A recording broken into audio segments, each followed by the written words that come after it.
Tere Delfi kuulajad! Alustame erisaatega ja mina olen Delfi ajakirjanik Karoliina Vasli. Ja täna räägime väga aktuaalsel teemal ehk siis ümberkorraldused Tartu vanglas, sest teatavasti tulevad meile vangid Rootsist. Ja sel teemal räägin vanglateenistuse juhi Rait Kuusega. Tervist! Tervist! Ma alustas küsiks, et mis on meil siis vahetud arengud, et praegu meil on siin juuli algus, aga millal nad siis saabuvad ja ma saan aru, et see ei ole ka päris nii, et tulevad siia Tallinna sadamasse ja siis edasi Tartusse vaid erilendudega.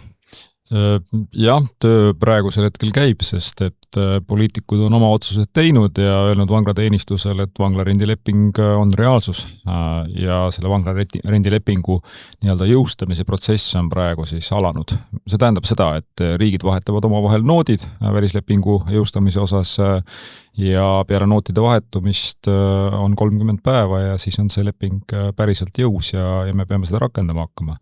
Need ettevalmistustööd on Tartu vanglas käinud natukene pikemalt. Me oleme küll vältinud selliseid suuremahulisi investeeringuid just lähtuvalt sellest, et me ju viimase hetkeni täpselt ei teadnud, et kas see otsus siis tuleb või ei tule. See on ikkagi poliitiline valik.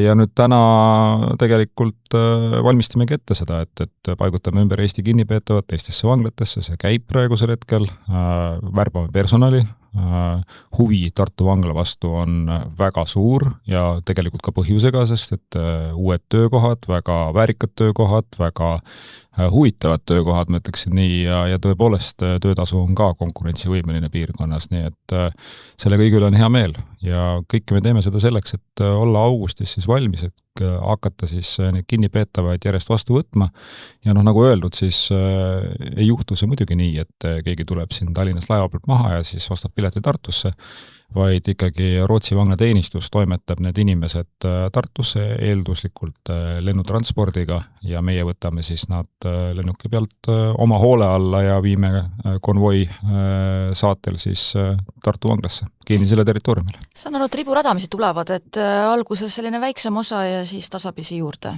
Me oleme seda järk-järgulist üleminekut kavandanud tõesti nii, et selle aasta lõpuks võiks olla ideaalis Tartu vanglas kuni 200 väliskinnipeetavat ja siis järgmise aasta esimese poolaasta jooksul võib see number liikuda siis sinna maksimummahuni ehk siis kuni 600. Ja tuletan ka meelde, et Tartu vanglas on tegelikult 933 kohta kinnises osas, nii et sellist nagu ülerahvastust seal kindlasti ei ole, aga võtame järk-järgult ja ka ise siis nii-öelda kohaneme järk-järgult nende tegevuste ja kinnipeetavatega. No kui aga neid pealkirju, kohati jääb mulje, et hakkavad elama kui kuningakassid, et siin teler, nikotiinipadjad ja kõik muu, et on neil siis sellised eriõigused võrreldes Eesti vangidega tõesti, muidugi luksushotell on liialdus öelda, aga et siiski väga head tingimused. No vangla ei ole luksushotell, aga vangla ei ole ka piinakamber. Et Eesti vanglad on kõik nii-öelda siis tuttuued Euroopa kontekstis, et me oleme üsna selline eristuv riik oma vähese vangide arvuga ja ka suurepärast kinnipidamistingimustega. Ja vangla ei pea looma neid kannatusi juurde, nii et ütleme nii, et see on elementaarne, et riigis on tagatud siis kinnipeetavatele turvaline ja selline viisakas keskkond. Ja see on ka rootslastele meil tagatud.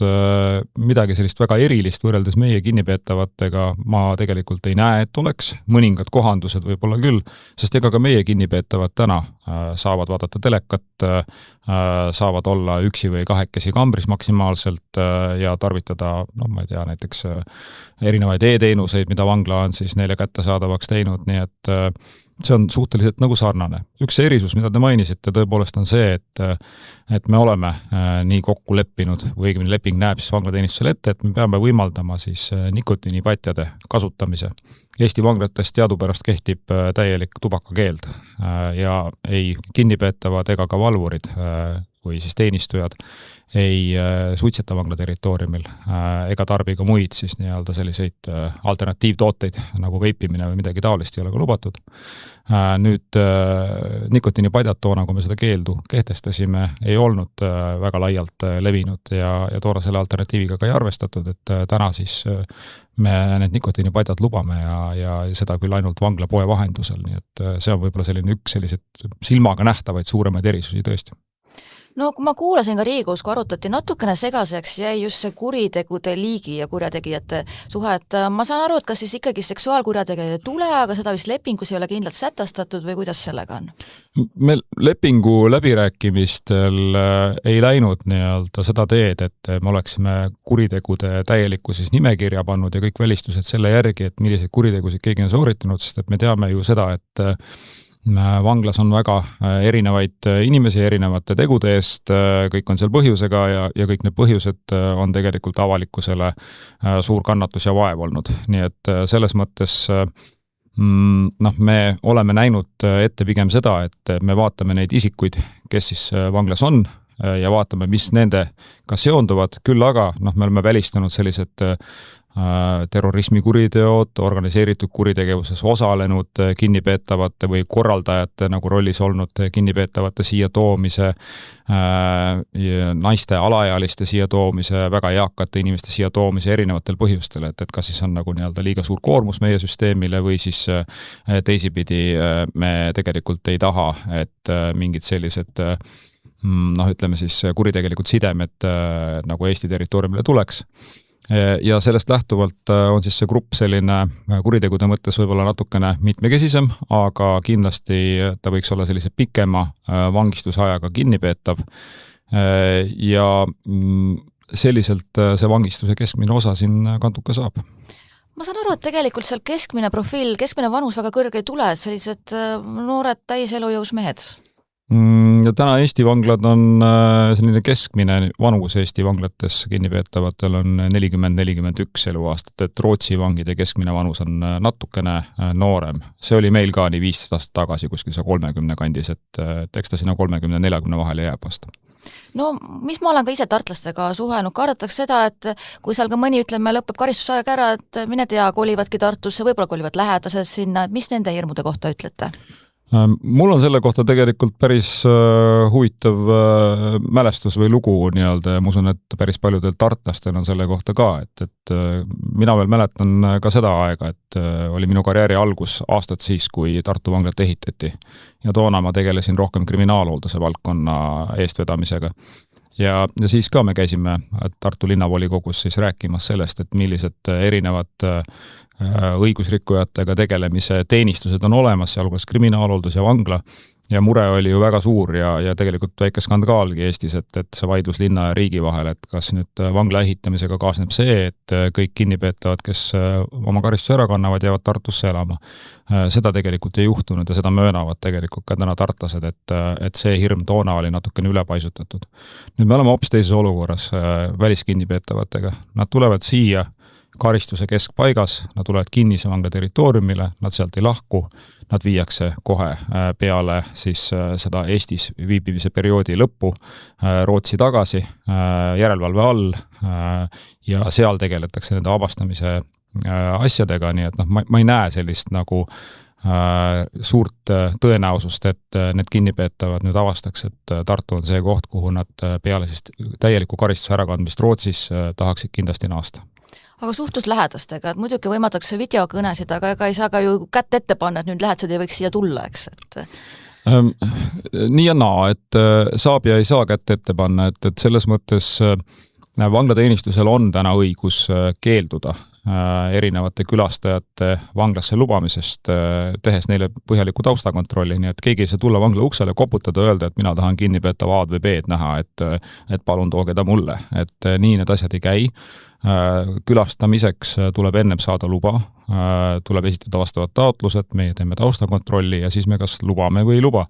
Need külastusi on erinevaid, et on nii kohtumine klaasiga eraldatult, on kohtumine ilma klaasita, on pikaajalised kokkusaamised, aga mida me oleme näinud ka oma kinnipeetavate pealt ja seda on ka Rootsi enda kinnipeetavate puhul nagu öelnud, on see, et see peamine kontakti hoidmine ikkagi on telefonikõned ja Eesti puhul üks selline väga võib-olla siis populaarne meediavangide hulgas on videokõned, et me täna oleme sellise turvalise videokõnede võimaluse ehitanud vangide tahvlitesse ja ma pakun, et need on need peamised kontakti võtmise kohad. Küll ütlen ka seda, et rootslased on ka meile kinnitanud, et nad hindavad siis seda selliste peresidemete sellist ütleme, kvaliteeti ja tihedust Rootsis ja ilmselge on see, et kui peresidemed on väga tugevad ja see kontakt ka vanglas olles perega on väga vahetu, siis ei ole väga mõistlik Eestisse neid tuua. No muidugi positiivne stsenaarium, nad kohanevad, on motiveeritud, tingimused on korralikud, aga kui seal tõesti kas või läheb mässuks või keegi hakkab seal väga ei tee koostööd, et kas sellised vangid siis saadetakse Rootsi tagasi või kuidas see protsess on?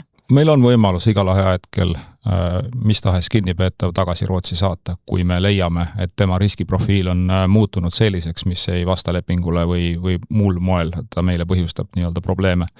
Ja muidugi Eesti vanglasüsteem on vägagi võimekas selliste tegevustega või sellist tegevusi ellu viima, et mis tahes sellised korratuse ilmingud siis nii-öelda maha suruda ja siin on, see leping on unikaalne selles mõttes, et me ei rakenda siin teise riigi õigust, et seda meie põhiseadus ka ei luba. Need kinnipeetavad on ajutiselt siis Eesti riigi nii-öelda voli ja võimu all ja meie vanglaametnikud tegelikult rakendavad siis Eesti seadusandlust, mis tegelikult annab meile väga hea võimaluse vanglas siis seda korda hoida ja juhtida ja olukorda kontrollida.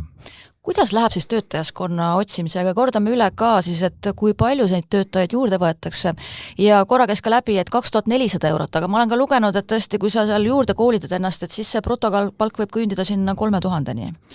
3000-ni selleks ikkagi peaks juba natukene töötama ja jõudma vähemalt vanemvalvuri või kontaktisik inspektori positsioonini, et see võtab ikkagi natukene aega, et jah, on võimalik nii staaži kui ka erioskuste pealt siis mõningast lisa saada vanglateenistujal. Aga 2400 € on täna vanglavalvuri sisenemispalk. Selle palga sisse käib siis ka see, et me anname tasustatud nii-öelda siis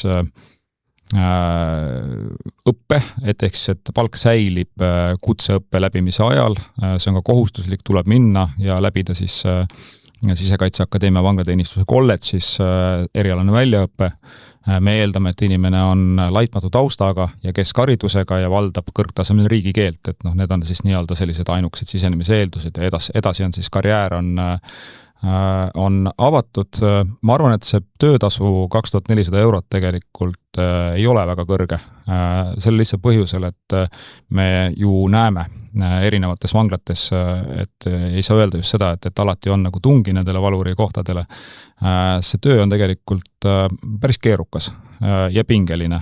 Et siin on räägitud näiteks sellest, et me peame siis tegelema paremini kinnipeetavate vaimse tervise probleemidega. Jah, nii ta on, et ametnikud peavad oskama suhelda, peavad oskama hinnata riske, peavad oskama reageerida õigesti nii nõu kui jõuga.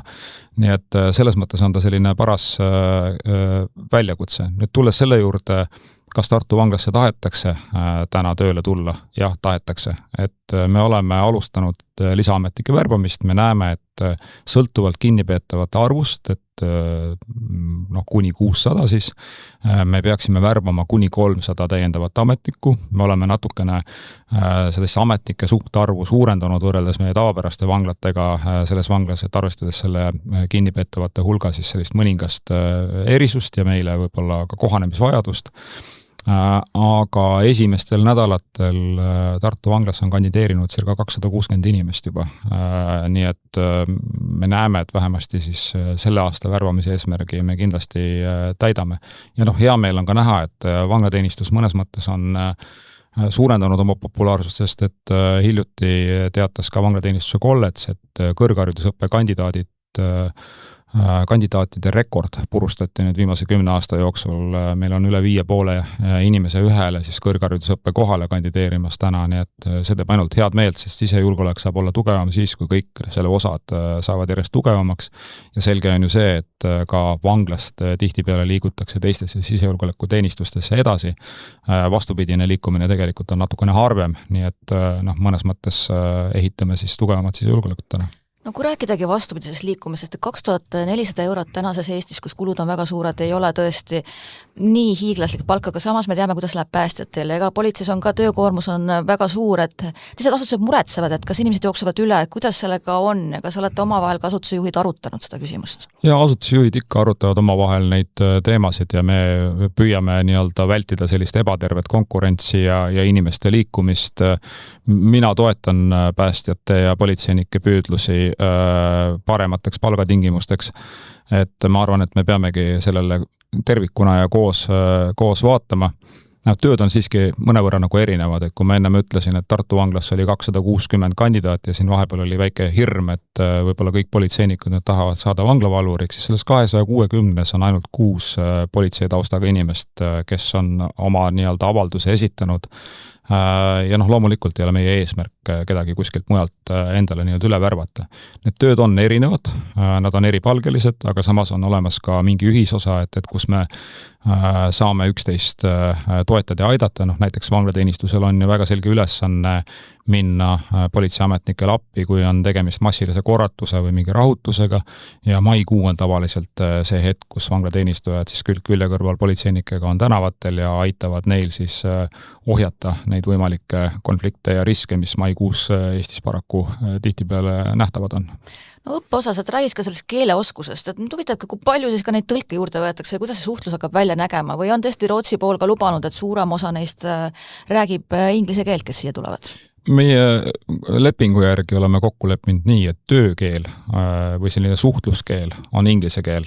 Et kõik dokumendid muidugi tehakse riigikeeles, need tõlgitakse hiljem inglise keelde, seda aitab kõike teha täna masin ja tehisintellekt ja nii edasi, et nende tööriistu on tänapäeval nii palju, millega me tegelikult saame töötada ja tänagi Eestis ju tegelikult vanglates on teist keelt rääkivaid kinnipeetavaid, meil on ka spetsiaalsed tõlkeseadmed olemas, vajadusel saame kasutada tõlki, teeme siin koostööd teiste asutustega ja koolitame muidugi oma ametnikest, ega ka vanglateenistujate hulgas ei ole kõik inimesed inglise keeleski väga nii-öelda kõrgete teadmiste ja oskustega. Neid on küll palju, aga need, kes siis ei ole, neid me koolitame täna juba siis juurde ja see on selline minu arvates väga äge võimalus inimestel tegelikult oma kvalifikatsiooni ka tuleviku tööturu konkurentsivõime mõttes tõsta. Kui räägime, puudutame ka usutunnistuse teemat, et kas on ka siis teada antud, kui suur võib ütleme seal osakaal olla siis moslemitel? Huvitaval kombel Rootsi vanglateenistus sellist usutunnistuse andmestikku tegelikult ei kogu ja ei fikseeri, aga niimoodi silma järgi hinnates võib öelda, et tõepoolest islamiusu järgijaid on Rootsi vangide hulgas proportsionaalselt rohkem kui Eestis. Eestis on neid tegelikult üsna vähe. Meie teame, et meil täna vanglates kuskil 450 sellist moslemit on ja loomulikult ka neile 450 täna me peame tagama siis sellised minimaalselt ütleme siis võimalused oma usku järgida, aga see ei tähenda seda, et me peaksime tegema midagi tohutult erilist. Pigem ikkagi on see, et on olemas siis elementaarsed tingimused ja mõistmine selleks, et inimene individuaalselt oma kambris näiteks saab siis oma usurituaale teha täpselt nii palju, kui ta neid peab ise nagu vajalikuks. Nii et vangla mingit ümberkohandamist sellest lähtuvalt me nüüd küll plaanis teha ei ole. Jah, nii palju võib-olla, et me need menüüde koostamisel püüame olla nii universaalsed, et ta sobib kõikidele usutunnistustele, et tõenäoliselt siis sellised sealiha sisaldavad tooted võiksid olla sellisest nagu üldisest menüüst väljas, aga me ei hakka kellegile tegema mingeid muid erisusi sinna juurde, mis ei ole tegelikult põhjendatud. Ja, sest ega tavapärane, meie mõistes tavapärane jumalakoda on Tartu vangla juures olemas, aga saan aru, et islamiusulised, et neile siis jääbki, et oma kambris oma ette toimetada. Ega ta tänagi on nii, et ka kinnipeetavad selline, on ta siis õigeusku järgi, on ta luteriusku või mingit muud konfessiooni, et see on ikkagi isiklik asi ja seda saab mingil määral toetada, nõustada, aidata siis leida kontakti talle sobiva, ütleme siis usu vaimulikuga. Seda kõik meie kaplanadi teenistus täna ka teeb ja siin naljaga pooleks on olnud siin üks väike mure, siin inimestel on küsimus mulle ka, et mis nüüd saab, et meie sellel väiksel kabelil, kus siis erinevaid usulisi toiminguid tehakse erinevate vaimulike poolt, et on siis nii-öelda ka rist ja nii edasi peal, et mis siis sellest saab, kõik jääb täpselt samaks, et ega seal vanglas me selles osas mitte midagi ei muuda, et me peame juba täna tagama kõikide usutunnistustega inimestele selliste miinimum usuvabaduse rakendamise võimaluse, et oma usku saavad kõik vanglas järgida ka täna ja tulevikus samamoodi. Kui minna suure pildi peale, et ega siin ka poliitikute kemplemine on üks asi ja räägitakse muidugi, et kulud ja tulud, aga et kas on siis laias laastus teada, et kui suurde plussi me siis kokkuvõttes sellega jääme? Ja need hinnangud on olemas, et seda on siiamaani üsna piiratult käsitletud, aga mida ma saan kinnitada on see, et Eesti riik kindlasti siit nii-öelda kahjumiga ei kauple. Ja teine pool on see, et kui nüüd tuletada meelde, et miks me seda asja üldse tegema hakkasime, et siis veel 3 aastat tagasi käis aktiivne arutelu selle üle ja oli ka, ütleme, Riigikontroll oli siis kriitiline ja ütles, et Eesti on siin liiga võimsalt vanglaid ehitanud ja uuendanud ja pole siin mõelnud selle peale, et äkki meil ei olegi nii palju vange tulevikus, et pange siis üks vangla kinni või leidke mingi alternatiivne kasutus. Ja vanglateenistus on pidanud ka kärpima, et me tegelikult ju sulgesime pool Tartu vanglat ja plaanisime minna siis edasi sellega, et võib-olla tuleks Tartu vangla üleüldse kinni panna ja ma ei tea, siis maha müüa, konserveerida ja midagi nagu teha. Ja ühe siis alternatiivina siis otsisimegi neid alternatiivseid kasutusi ja üks variant oli rent ja see poliitiline debatt on täna viinud selleni, et see rent on see alternatiiv, mida me kasutame.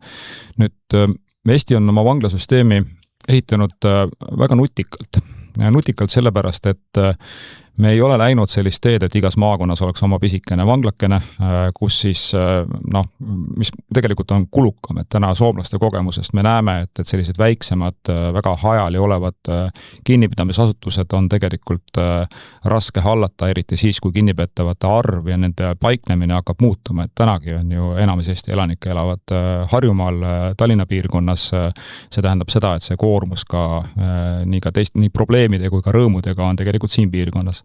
Nii et meie oleme piirkondlikult suurte vanglatega olnud üsna efektiivsed, see tähendab seda, et me suudame pakkuda väga erinevaid teenuseid. Üks selline väga vajalik teenus, ütlen natukene nagu sarkastiliselt võib-olla seda, on kainestusmaja teenus Tartus. Et me võtsime selle PPA-lt nii Jõhvi kui ka siis Tartu piirkonnas üle, et riik ei peaks ehitama uusi kainestusmaju, et need olid amortiseerunud piirkonnas, ei olnud piisavalt seda teenust. Pakume siis seda ka vangla katuse all. Ja seda teenust vajavad tegelikult mõni tuhat inimest aastas, nii et kui me sealt ära koliksime, siis on vaja ka jälle siis leida lahendus sellele, et inimesed, kes on ennast siis ebaadekvaatses seisundisse joonud, saaksid turvaliselt oma peatäie välja magada, et kuhu siis nemad panna. Ja teine pool veel, et ka piirkonnas vahistatud, et kohtupidamine, õigusemõistmine toimub ka piirkonnas, et kuhu siis nemad majutada, et selles mõttes seal on palju selliseid nagu seoseid, mida võib-olla esmapilgul ei märka, mis teevad raskeks võib-olla sellise kergekäelise ärakolimise ühest asukohast. No poliitiline debatt ja ega me siin teame, et võim ka vahepeal vahetub ja räägime täiesti teoorias, et kui juhtukski, et ühel päeval, võib-olla siis järgmisel kevadel või nii öeldakse, et teate, me tahame siin teile tagasi pöörata, et kui lihtne või keeruline see on ja mida see tähendaks vanglateenistusele? No selline tavapärane lepinguklausel on ikka, et igas lepingus on kirjas ju see, et kuidas leping algab ja mis lepingus toimub ja kuidas leping lõpetatakse. Ja kui leping on täna tehtud siis 5 aasta peale, 5-aastase perioodi peale, siis on seal ka klausel, et seda võimalik ka enne tähtaegselt üle öelda, et kui mingit sellist suuremat sorti kriisi või mingit pahandust ei ole, et siis on võimalik seda teha 12-kuulise ette teatamisega ja selleks on omaette protseduurid. No vanglateenistusel ei ole siin palju öelda, sest et see leping on ikkagi poliitiline valik ja kui tuleb valitsus ja ütleb vanglateenistusele, et me nüüd lõpetame selle lepingu ära, siis meie siis teeme vastavad ümberkorraldused, et see leping siis lõpetatakse ja meie tegevus peab muutuma, aga samas see küsimus jääb, et mismoodi siis Eesti korraldab oma vanglasüsteemi, millistes asukohtades me jääme tegutsema, kui palju maksumaksja on valmis maksma nende kohtade eest ja kas siis mingid vanglad jäävad lahti või mitte ja selle nii-öelda mõttega ka, et kui nüüd üks vangla sulgeda, siis kas me jätame ta endale alles või riskime sellega, et näiteks 10 aasta pärast, kui meil seda hoonet on mingil põhjusel hädasti tarvis, kas siis muutub kriminaalpoliitiline pilt, kuritegevuse pilt või on mingid kriisid sellised, mis nõuavad kellegi isoleerimist ühiskonnast, näiteks siin on hea näide mõne aasta tagusest ajast, kus oli väga tugeva surve all Leedu siis nii-öelda migrandiründega, et ka oli neil keeruline ju leida kohe siis neid turvalisi kohti, et kus kohas teha siis selgeks, et kes on siis nii-öelda millise meelestatusega ja nii edasi ja vanglasüsteem saab siin oma kontrollitud keskkonnaga aidata alati. Et need otsused tuleb ikka teha. No kokkuvõtlikult küsin, et mis on siis teie enda seisukoht, et näete seda sellise positiivse arenguna või tegelikult natuke võib-olla ka kuklas on selline, et kas see, mis võib ka valesti minna või mis on ka, kui ütleme, selline kontrolli koht meie vanglasüsteemi tugevusele? No mina olen täna isiklikult väga veendunud, et meie vanglasüsteem on täna nii küpse, tark ja arenenud, et me suudame selle vanglarendilepingu adekvaatselt ellu viia ja tagada siis selle, et Eesti elanike turvatunne ei saaks kahjustatud.